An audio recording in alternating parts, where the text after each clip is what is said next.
At harvest time, the air is filled with the smell of fresh fruit and vegetables.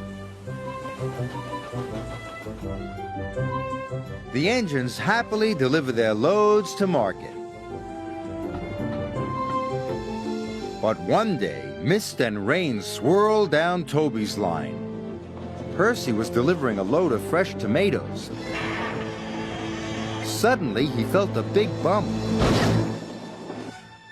"Bust my buffers!" Percy cried. "What was that?"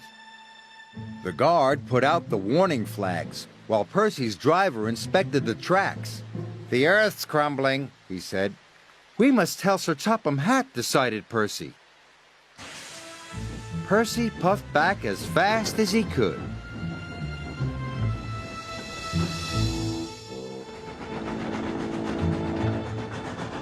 "I've got important news! The tracks on Toby's line are wobbly." Huffed Gordon. "Old and wobbly, just like Toby. That's not news. Can't stop to listen to your silly chatter." "Gordon never listens to me," muttered Percy. Next, he spoke to Sir Topham Hatt. "Sir! Sir!" "Not now, Percy. Thomas, you ought to collect the prize bull. He's at the farm on Toby's line." "Yes, sir." "But those tracks are wobbly," cried Percy. "They are safe enough," said Sir Topham Hatt. "Bye, Percy." "Nobody ever listens to me." Thomas was carefully chuffing through the rain. Soon he had collected the farmer's bull and was on his way back. The rain had made the tracks more wobbly than ever. Suddenly, there was a deep rumbling sound. Thomas's driver applied the brakes, but it was too late.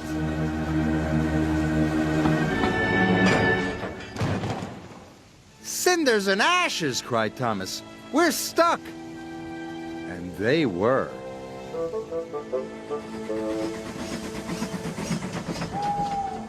Late that night, Thomas still hadn't returned. Percy was worried. "Thomas is in trouble," he said. Gordon and James took no notice. "Worry wheels?" huffed Gordon. "Fussy funnel," said James. "Please," Percy asked his driver, "can we find Thomas?" "Right away," said his driver.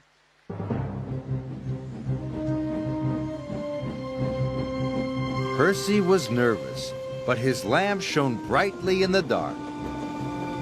The tracks creaked and wobbled, but Percy pressed on.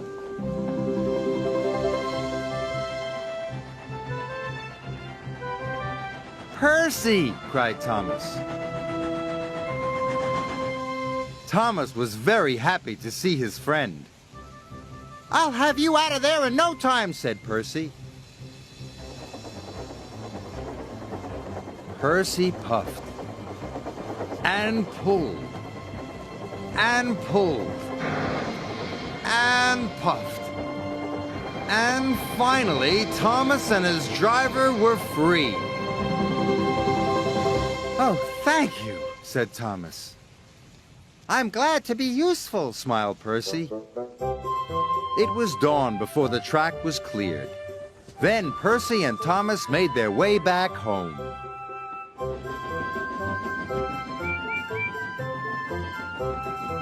"Thomas is here," whistled Percy. "Percy saved the day," said Thomas. Agreed the bull. "I'm sorry, Percy," said Sir Topham Hatt. "We must do a better job of listening to you in the future." Percy was pleased.